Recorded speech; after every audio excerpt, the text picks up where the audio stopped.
How to use a vanilla Visa gift card on eBay. Here's how it works. You want to open up eBay, hover over My eBay, and then here we're just gonna go into payments.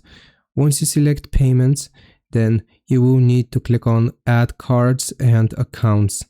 Here, choose what you will use this payment method for. I will use it as for checkout, and here's how it's gonna work. Now you want to open up PayPal. You will need a PayPal account for this, and in order to use a vanilla Visa gift card on eBay, then you will need to open up PayPal and click on Add Card or Bank.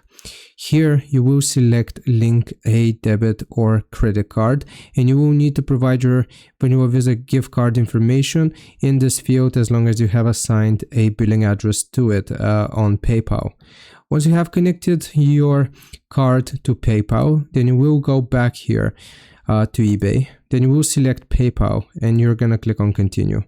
It's just going to authorize your accounts here. So it's going to ask for verification. So I'm going to verify.